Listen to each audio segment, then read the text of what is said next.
இவ்வளவு பேர் கூட சபையில ஒரு பெண்ணை இழிவுபடுத்தியே ஒன்ன பாராட்டுறதுக்கு ஒரு டீம் இருக்கு. படையா எப்படி நாங்க யாருன்னு எங்களுடைய படையை காட்டுறோம். உன் சொறிப்படைய ஒண்ணுமே இல்லாம ஆக்குனது மக்கள்ரா. உங்க கமெண்ட்ஸ் பார்த்தா ரொம்ப இழிவாக இருக்கு. அதெல்லாம் பார்க்குறீங்களா? அதெல்லாம் நான் பொருட்படுத்துறது இல்லை. ஏன்னாக்கா அந்த பொறுக்கி புறம்போக்கு கட்சியில் உள்ளவங்க அப்படி தான் இருப்பாங்க. நிறைய வீடியோவில் வந்து டிஎம்கேக்கு எதிராகவும் அவ்வளோ ஒரு கோபம், அவ்வளோ ஒரு ஆதங்கம் அவங்க வீடியோவில் பார்த்துட்ருக்கோம். எதனால், என்ன காரணம்? அவங்க எல்லாருமே திருட்டு பசங்க. நான் இப்படி பகிரங்கமாக பேசுகிறேன்னு நினைக்காதீங்க. என் தலைக்கு குறி வச்சாலும் வைப்பானுங்க. அவனுக்கு கொலகார பாவீங்க. இப்போ டிஎம்கேக்கு நீங்கள் எதிராக பேசுகிறனால நிறைய பேர் கொலை மிரட்டல் பண்ணுறாங்க அப்படின்ற மாதிரியான விஷயங்களும் நீங்கள் அது அந்த அளவுக்கு வரல. இப்போ இருக்கிறது என் மகன் ஆட்சி. செத்தான். என் மகன் பேரை சொல்கிறது கூட திமுகவுக்கு அருகதை கிடையாது. அவன் மூச்சு காற்று படுறது கூட தகுதி கிடையாது. இது தெரு நாய்ங்க திமுகங்க. வாய்க்கு வந்த மாதிரி அவதூறாக பேசும்போது எந்த பெண்ணுமே பார்த்துக்கிட்டு விட்டுக்கிட்டு இருக்க மாட்டான். யாராவது கேள்வி கேட்டு தான் ஆகணும். ஏன்னா இன்றைக்கி ஒரு பெண்ணை நம்ம கேள்வி கேட்க விட்டுட்டோம்னாக்கா அடுத்தடுத்து தொடர்ந்து பேசிகிட்டே போவாங்க. ஜெயலலிதா அம்மாவை அவங்கள எவ்வளோ தூரம் அவங்கள அசிங்கப்படுத்தினாங்கங்கிறது எல்லாருக்குமே தெரியும். அது இன்னமும் தொடருதுன்னும் போது ஒரே ஒரு குடும்பத்தால் தொடர்ந்து பெண்களை இப்படி கொச்சப்படுத்திகிட்டே வராங்கனாக்கா, எதிர்ப்பு குரல் கொடுக்கலனாக்கா அப்புறமா என்ன இருக்கு? அறுவை சிகிச்சையில் ஆகுரம் இது ஆயுட்கால நிவாரணம். Doctor Srivarma's MP and I, 14 years of legacy, 250 plus projects delivered. Introducing Growth Guarantee Homes from MP Developers. Trust forever. Lakshmi movie makers presents Pugazh நடிக்கும் 4 Idiots வருகிற செப்டம்பர் 4 முதல் உங்கள் அபிமான திரையரங்குகளில். பிஹைண்ட் டோகேஸ் நேயர்களுக்கு வணக்கம். ஸோ இன்னைக்கு நம்ம நிகழ்ச்சியில் யார் இணைஞ்சிருக்கா அப்படின்னா புஷ்பலதா மற்றும் அவருடைய மகன் ஆண்டனி அவர்கள். வணக்கம் சார். வணக்கம்மா. வணக்கம். எப்படி இருக்கீங்க? நல்லா இருக்கேம்மா. ஓகே. ஸோ ரீசெண்டாக நிறைய உங்கள் வீடியோ பார்த்துட்ருக்கோம். நிறைய வீடியோ ட்ரெண்டாக போயிட்டுருக்கு. எல்லாரும் கேட்குற கேள்வி, த்ரிஷா மேமை எதுக்கு ஜெயலலிதா அம்மா கூட கம்பேர் பண்ணி பேசுகிறாங்க அப்படின்ற மாதிரியான நிறைய விமர்சனங்கள் வந்து போயிட்டுருக்கு இல்லையா? இதுக்கு உங்களுடைய பதில் என்னவாக இருக்கும்? ஒரு பெண்ணை அவதூறாக பேசும்போது நானும் பெண் தான். என்ன வாய்க்கு வந்த மாதிரி அவதூறாக பேசும்போது எந்த பெண்ணுமே பார்த்துக்கிட்டு விட்டுக்கிட்டு இருக்க மாட்டாள். யாராவது கேள்வி கேட்டு தான் ஆகணும். ஏன்னா இன்றைக்கி ஒரு பெண்ணை நம்ம கேள்வி கேட்க விட்டுட்டோம்னாக்கா அடுத்தடுத்து தொடர்ந்து பேசிகிட்டே போவாங்க. நான் த்ரிஷாவுக்கு மாத்திரம் நான் குரல் கொடுக்கல.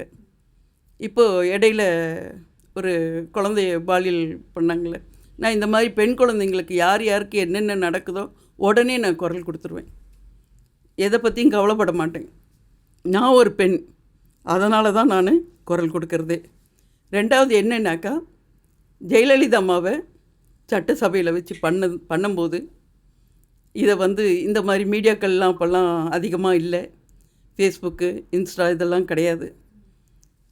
அவங்கள எவ்வளோ தூரம் அவங்கள அசிங்கப்படுத்துனாங்கங்கிறது எல்லாருக்குமே தெரியும். நீங்களாம் பிறந்திருக்க மாட்டீங்க. நான்லாம் அதெல்லாம் பார்த்தது, நான்லாம் கேள்விப்பட்டது நிறைய உண்டு. பத்திரிக்கையோடு அது முடிஞ்சு போச்சு. அது இன்னமும் தொடருதுன்னும்போது ஒரே ஒரு குடும்பத்தால் தொடர்ந்து பெண்களை இப்படி கொச்சப்படுத்திகிட்டே வராங்கனாக்கா, எதிர்ப்பு குரல் கொடுக்கலனாக்கா அப்புறமா என்ன இருக்குது? எனக்கு நடந்தால் என்ன, நான் மகள் மாதிரி நேசிக்கிறேன். யார்? த்ரிஷாவை. எனக்கு பெண் குழந்தை இல்லை. அப்போ எல்லாமே என் பெண் குழந்தைக்கு சமம் தானே.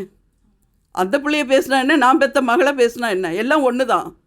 நீ பேசுனது தவறு, நான் எதிர்த்து பேசுகிறேன். என்னுடைய கருத்து ஒன்று இருக்குது. அம்மாவுடைய நேர்மையான சிந்தனைகளில் நான் வளர்ந்தவன். என்னை தேசப்பற்றோடு வளர்த்துருக்காங்க. திருச்சி கான்ஸ்டியூஷனில் முதல்வர் விஜயுடைய தொகுதியில் ஒன்று த்ரிஷா மேம் நிற்கட்டும், இல்லை நாட்டுடைய சேவைக்காக அவங்க ஒய்ஃபு சங்கீதா மேம் நிற்கட்டும். எந்த பெண்ணையுமே கொச்சைப்படுத்தி பேசுகிற நாவே இல்லாமல் செய்யணும். ஏதாவது ஒரு பெண் ஒரு மேடையில் நின்றுட்டாங்கன்னா, நீ செய்த தவறு என்ன, 41 பேர் கொண்டது.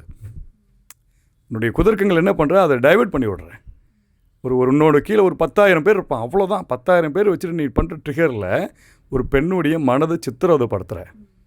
எப்படி பயந்துட்டு ஓடுவாங்கன்னு நினச்சியா? இதே தானே ஜெயலலிதாவுக்கு நினச்சிங்க. சேலையை உருவிட்டு நீ என்ன வேணால் செய். சிங்கப்பெண் அப்படின்னு ஒரு வார்த்தையை எப்படி நம்ம ஜெயலலிதா அம்மாவை பார்த்தோமோ கர்ஜித்தாங்களோ, ஏன் அதே கர்ஜனை தமிழ்நாட்டில் இருக்க ஒவ்வொரு பெண்ணிட்டு இல்லையா? தமிழ்நாட்டில் இருக்க ஒவ்வொரு பெண்களுமே ஜெயலலிதா அம்மாவுக்கு ஈக்குவல் கிடையாதா? எந்த பெண்ணையுமே தவறாக பேசிடக்கூடாதுன்றதுக்காக தான் த்ரிஷா மேமை டெப்டி சிஎம் அளவு கொண்டு வாங்க நிப்பாட்டுறோம். தவறே கிடையாது. அவங்ககிட்ட இல்லாத அறிவா? இந்த கம்பாரிஷனை ஒத்துக்க மாட்டேங்கிறாங்கல்ல சார்? யார் ஒத்துக்க மாட்டுறாங்க? நீங்களா நல்லவர்களா? ஒத்துக்காதவங்களா? பாஸ்போர்ட் எடுத்துகிட்டு எத்தனை கண்ட்ரி போயிட்டு வந்திருக்கீங்க? ஏதாவது தேசத்துக்கு நல்லது பண்ணியிருக்கீங்களா? எல்லாத்துலேயும் 30% கட்டிங்க. பார்ட்டி ஃபண்டு வாங்கினது ஒருத்தன் ஒத்துக்கிட்டு திருப்பி தரமாட்டுறான். 10 லட்சம் கோடி கடன் இருக்குல்ல, நீ ஒரு நல்லவன் தானே? ஒன்றுமே இல்லாத ஆட்கள்லாம் கொண்டு வந்து 4 கோடி 2 கோடி 1 லட்சம் வீட்டில் இருக்கவங்களாம் கொண்டு வந்து எங்களுடைய கடன் அடைக்க பணம் கொடுக்கும்போது உன்ட்ட அவ்வளோ கோடி பணம் இருக்குல்ல.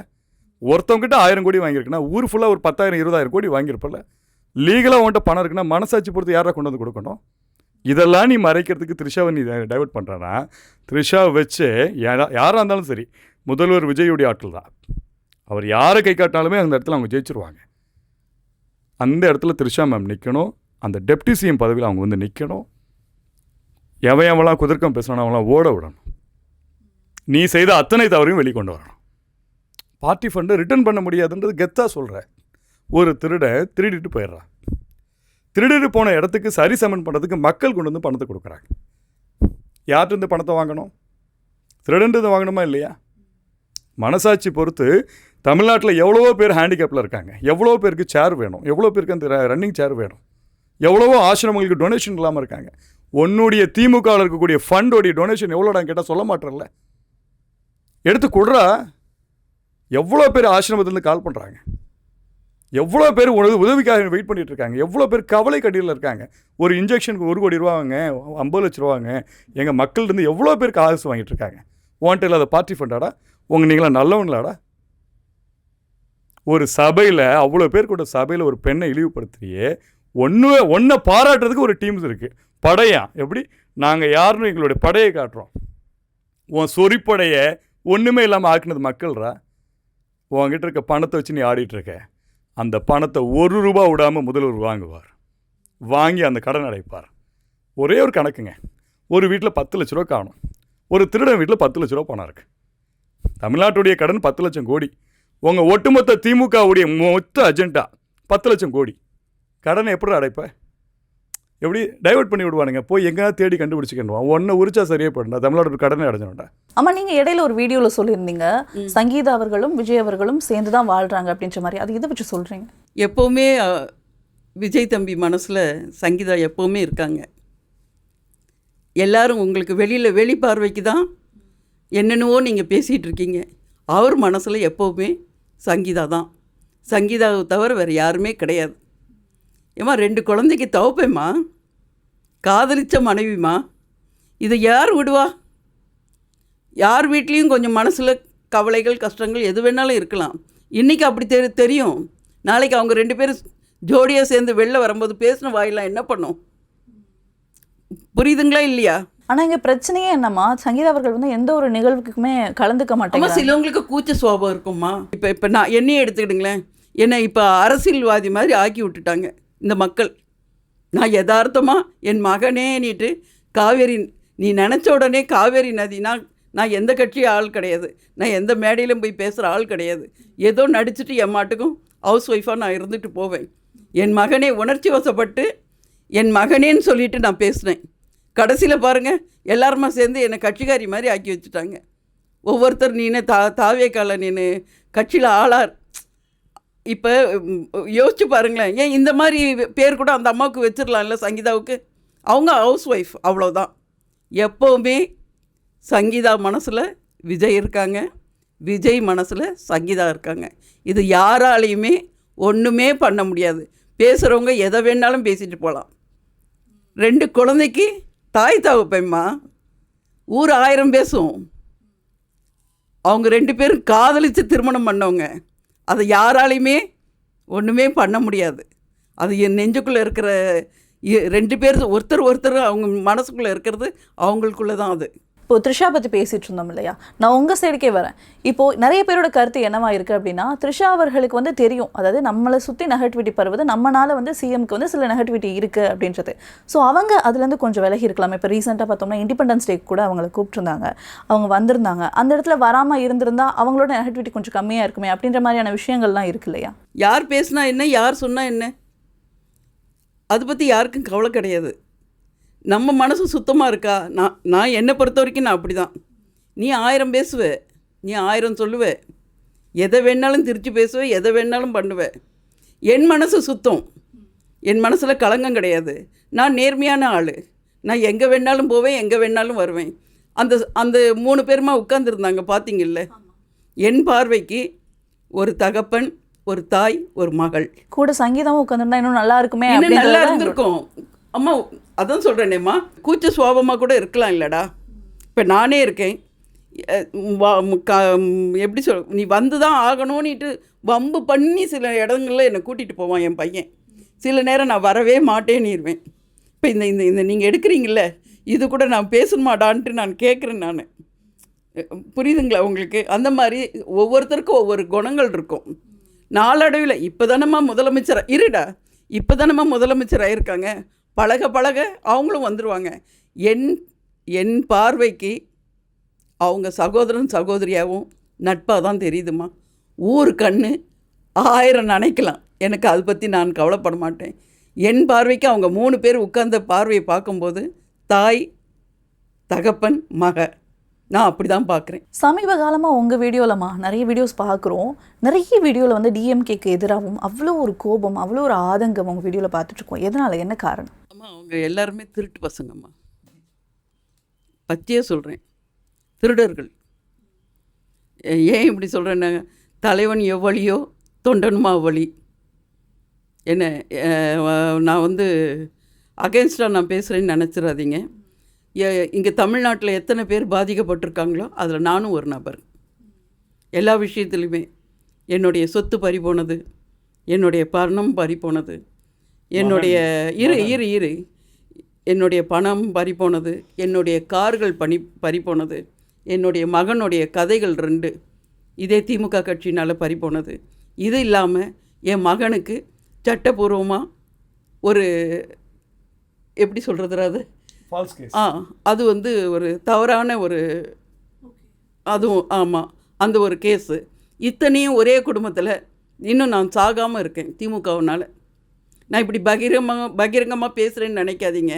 ஏன்னா எனக்கு என் தலைக்கு குறி வச்சாலும் வைப்பானுங்க, அவனுக்கு கொலகார பாவிங்க, அது எனக்கு நல்லாவே தெரியும்.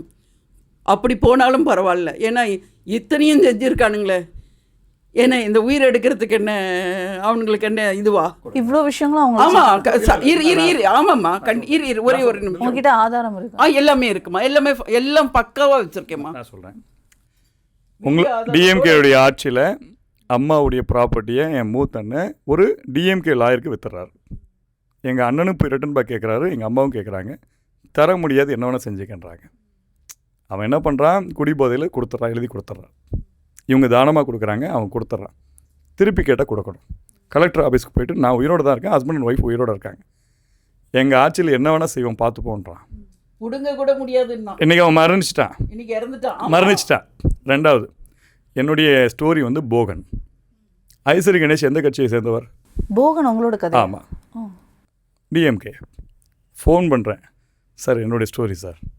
தம்பி கோர்ட்டில் பார்த்துக்கலாம் தம்பி, உங்கள் ஆஃபீஸ்க்கு நான் மெயில் பண்ணியிருக்கேன்.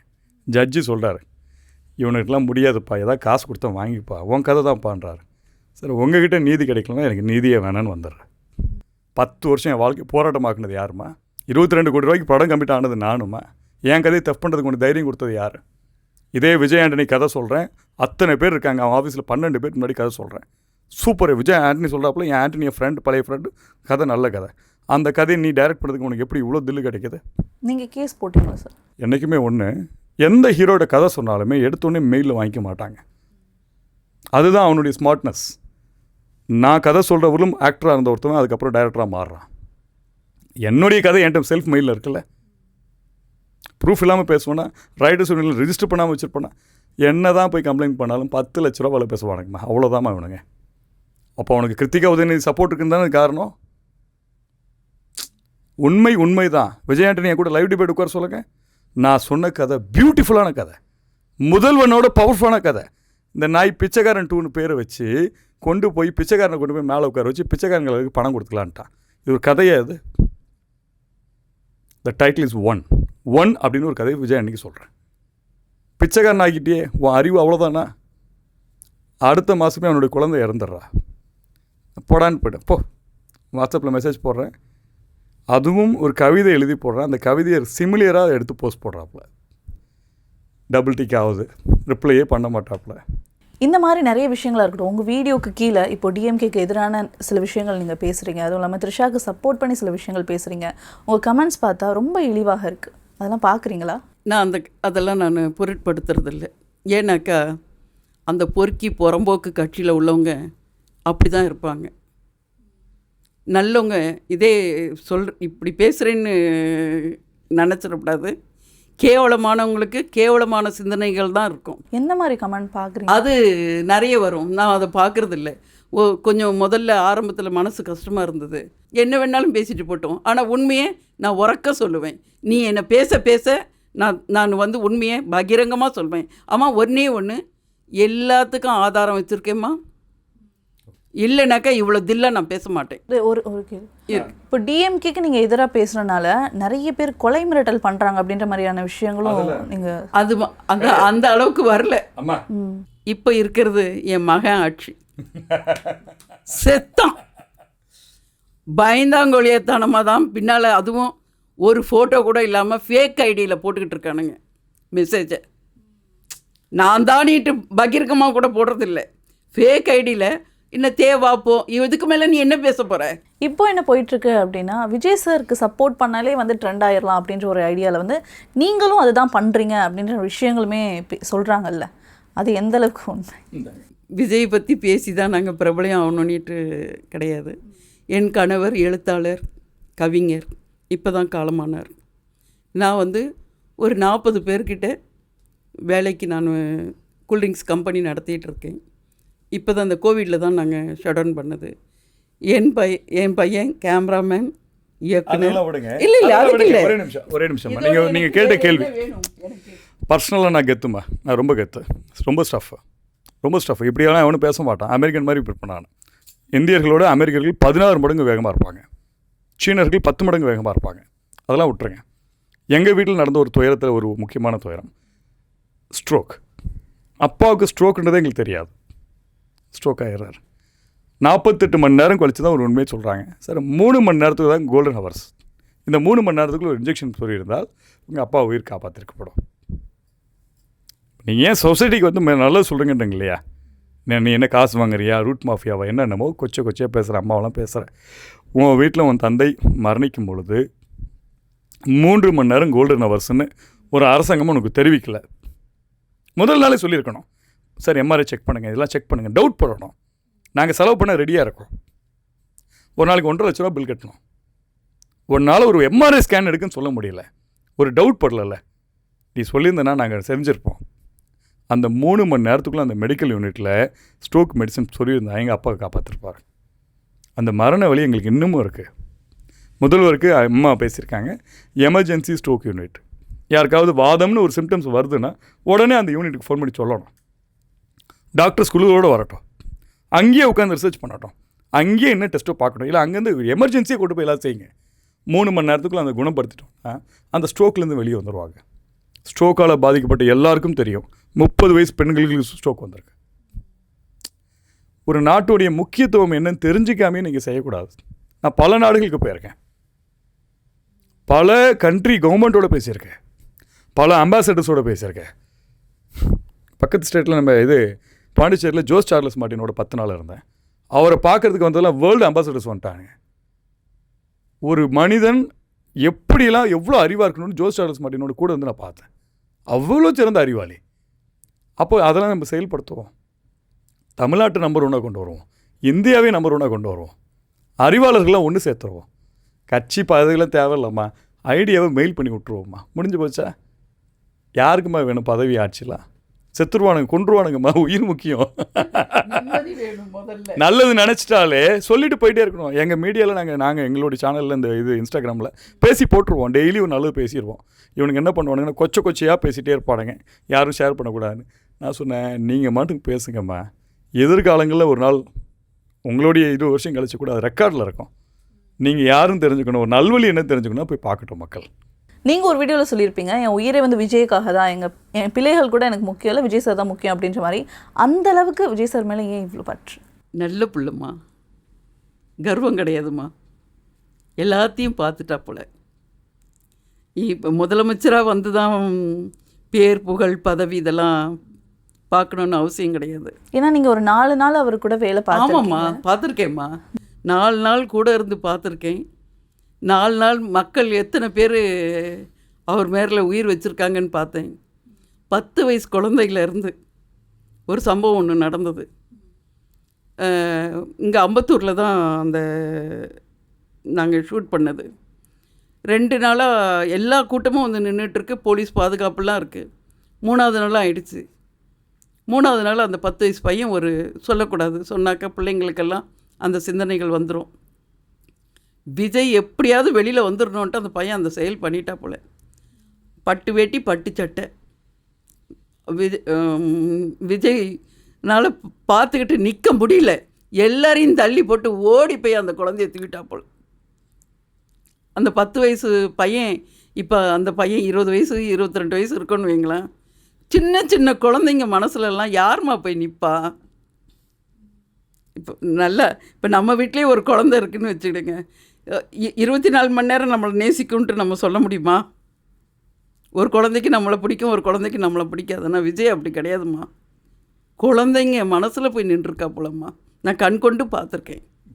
அதனால தான் என் மகனே நீட்டு நான் உணர்ச்சி வசப்பட்டு நான் பேசுனது. பாரபட்சம் கிடையாதும்மா, அந்த பையன்கிட்ட கர்வம் கிடையாது. பையன் சொல்கிறேன்னு நினைக்காதீங்கம்மா, நான் மகன் மாதிரி நான் நேசிக்கிறேன். இரு ராஜா, அன்பான குணம், அமைதியானது, செயல் மாத்திரம்தான். அத்தனை ஆர்டிஸ்ட்டு ஸ்டேஜில் நின்னாக்கா ஹீரோ தானே. நான் நிறைய ஹீரோவை பார்த்துருக்கேன், நிறைய ஹீரோ கூடலாம் நடிச்சிருக்கேன். போய் பந்தாவாக சேரில் போய் உட்காந்துக்கிடுவாங்க. எல்லா ஆர்டிஸ்ட்டும் நின்னாங்கனாக்கா அவங்களும் நிற்பா போல. யாருக்குமா அந்த குணம் இருக்குது? நான் பாக்கியமாக நினைக்கிறேன். எம்ஜிஆருக்கு மறு உருவம். இப்படி நீங்கள் பேசுகிறீங்க, ஆனால் காசு வாங்கிட்டு தான் பேசுகிறீங்க அப்படின்ற மாதிரி சொல்கிறாங்க. இருமா இல்லைடா, நான் சொல்லி ஆகணும்.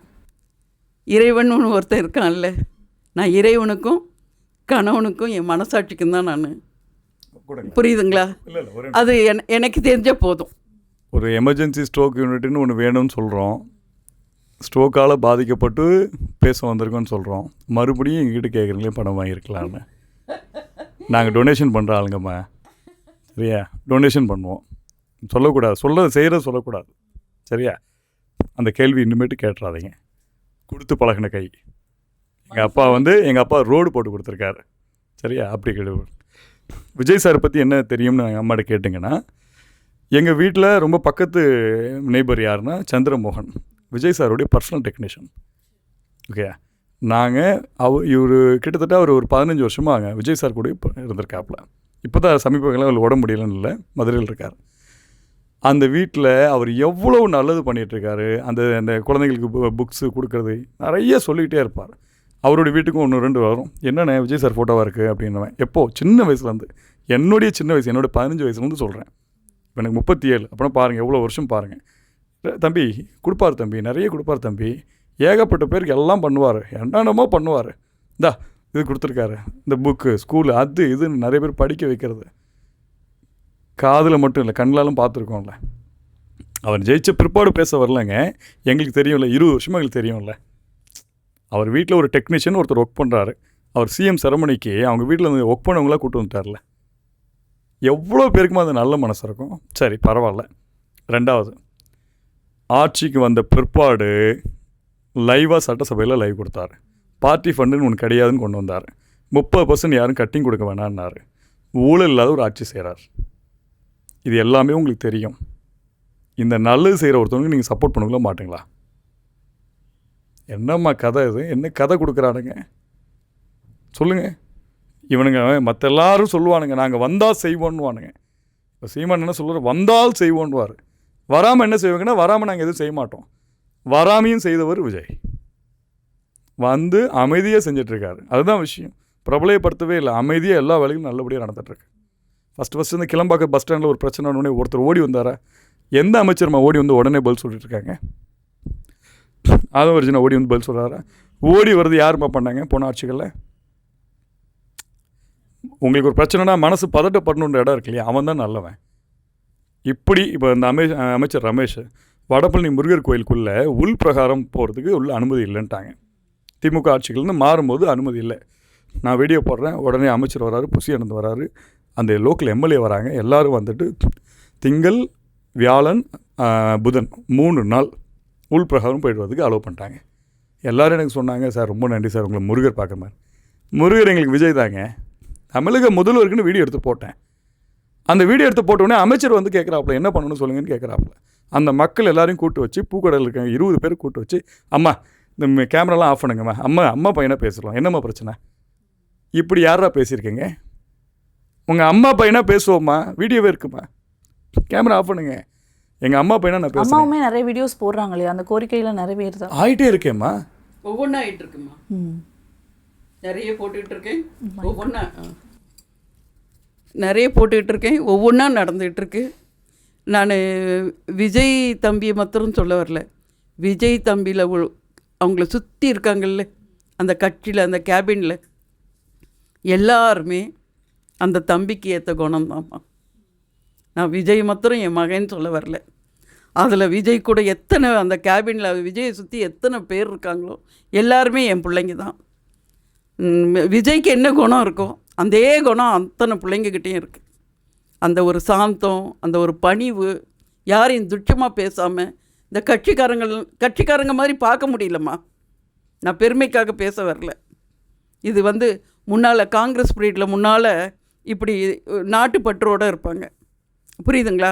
நான் பெருமைக்காக பேசுகிறேன், இல்லை ஜால்ரா அடிக்கிறேன், நீங்கள் சொல்கிற கேட்டிங்களே அந்த மாதிரிலாம் எனக்கு கடவுள் எனக்கு எல்லாம் நிறைச்சி கொடுத்துருக்கார். எதுவுமே எனக்கு குறைச்சி கொடுக்கல. எனக்கு என்ன இனி எத்தனை வருஷம் வாழ போகிறேன், உண்மையாக பேசுகிறேன். இறைவனுக்கும் மனசாட்சிக்கும் என் இறந்து போன கணவருக்கும் நான் உண்மை, ஏன்னா என் கணவர் எனக்கு அப்படி தான் சொல்லி கொடுத்துருக்காங்க. எந்த சோதனை வந்தாலும் சரி, சத்தியத்தையும் உண்மையும் பேசிடணும். யார் என்ன நினச்சாலும் பரவாயில்ல. ஏன்னா என் கணவரோடு நானும் காதலித்து திருமணம் பண்ணுவேன். 44 வருஷம் ஒன்றா வாழ்ந்தவங்க, ஒரு பிரச்சனை இல்லாத அளவுக்கு. அதனால் சொல்கிறேன், நான் என் பெத்த தாய் தகப்பனோட என் கணவரை தான் நான் ரொம்ப நேசிக்கிறவா. யார் என்ன பேசினாலும் எனக்கு அதை பற்றி கவலையே கிடையாது. எனக்கு நான் விஜயை பார்த்த கண்ணால் தான் விஜய் கூட இருக்கிற அத்தனை கேபினில் உள்ள எல்லாமே என் பிள்ளைகள். ஒருத்தருக்கு கூட கர்வங்கிறதே கிடையாது. அத்தனை பிள்ளைங்களுக்குமே நம்ம நாடு நல்லா வந்துடணுங்கிற ஒரே எண்ணம் தான். ஒரே ஒரு அலிகேஷன் நான் திமுக மேலே வைக்கிறேன். திமுகனா ஆணவம், திமுகனா அராஜகம், திமுகனா அட்டூழியம், திமுகனா ரவுடித்தனம். உண்மையா பொய்யா? இந்த அலிகேஷன்ஸ்க்கு பதில் இருக்கா இல்லையா? இப்போ ஒன்று லீகலாக ப்ரூஃப் பண்ணுங்கன்னு வாங்க. மக்களுடைய மனங்களில் இந்த கேள்விக்கு பதில் சொல்லுங்கள். இந்த அதிருப்தியில் தான் இவங்க வேணான்னு ஓட்டு போட்டாங்க. போ இந்த கரங்களை தட்டு, யாரா அந்த மக்கள்லாம் யாரா? போ ஓட்டு போட்டல பட. புரியலடா, இந்த மக்கள்லாம் யார் உங்களுக்கு? போ. மக்களாக பார்த்தானுங்களா? இன்றைக்கும் கேட்குறேன், என்னைக்கும் கேட்குறேன். அப்படி யாராவது கொச்சைப்படுத்துகிறாங்க, ஆணவப்படுத்துகிறாங்கன்னா அந்த கட்சிகளை இல்லாமல் செய்தார்கள். அந்த கட்சியில் ஒரு சீட்டு கூட அடுத்த வாட்டி தேர்தலில் சட்டசபையில் இருக்கக்கூடாது. அந்த கட்சியில் ஒன்று கூட இருக்கக்கூடாது. ஆணவங்கள் சுத்தமாக இல்லைன்னா தான் அவன் மனிதனாக மாறுவான். என்றைக்கு நீ கோயிலுக்கு போவாதுன்னு சொன்னியோ அன்றைக்கே உனக்கு ஆணவம் வர ஆரம்பிச்சிச்சு. உன்னுடைய மனைவியோடைய தாலி நீ வச்சுப்ப, மற்றவங்களுடைய மனைவியோட தாலியில் கட் பண்ணுற. தமிழ்நாடுங்க இது, தமிழகம்மா இது. தமிழகத்தில் எந்த பெண்ணையாவது கொச்சை வார்த்தையில் பேசி கேட்டுக்கப்பட்டிருக்குங்களா? இதிகாசங்களை கூட டீசெண்டாக தான் சொல்லியிருப்பாங்க. கண்ணகி மாதவின்னு அற்புதமாக தான் சொல்லியிருப்பாங்க. இவங்க தான் கொச்சைப்படுத்துறத. அந்த ஆணவத்தோட உச்சக்கட்டங்களை இவனுங்க தான்மா. ஆணவங்களுக்காக தான் இந்த கமெண்ட் செக்ஷன் நாங்கள் ஆஃப் பண்ணாமல் வச்சுருக்கோம். எல்லோரும் கேட்டாங்க, சார் உங்கள் ரேஞ்சுக்கு நீங்கள் ஏன் சார் கமெண்ட் செக்ஷன் ஆஃப் பண்ணிக்கலாமே, ஹிஸ்ட்ரியில் வரட்டும். அவங்க தவப்பு என்ன பண்ணியிருக்காங்கன்றது ஹிஸ்ட்ரியில் வரும். என் தாயை கொச்சப்படுத்துறது தாயிட்ட சொல்லிட்டேன், அம்மா தேச தியாகமாக நினச்சிக்கங்க. ஆனால் ஒன்று, நீங்கள் பேசுகிற நிப்பாட்டாதீங்க. இவங்க யாருன்னு தெரிஞ்சுக்கணுன்னா இந்த கமெண்ட் செக்ஷனில் போய் பாருங்கள்.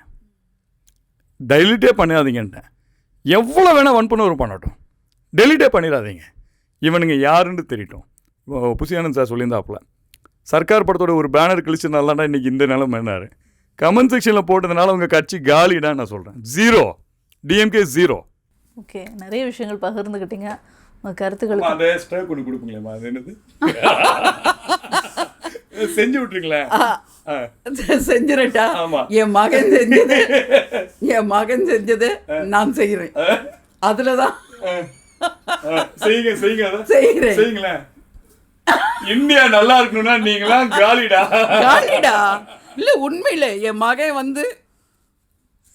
மகன் பேரை சொல்கிறது கூட திமுகவுக்கு அருகதை கிடையாது. ஓகே, புரியுதுங்களா?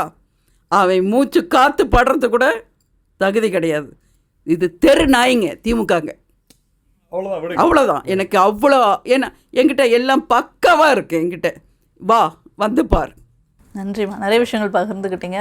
தொடர்ந்து உங்கள் கருத்துக்களை வந்து பதிவிட்டுட்டே இருங்க, நிறைய மாற்றம் ஏற்படுத்தும். கண்டிப்பாக எல்லாத்தையுமே நீங்கள் போடணும். கண்டிப்பாக. நன்றிம்மா, நன்றி.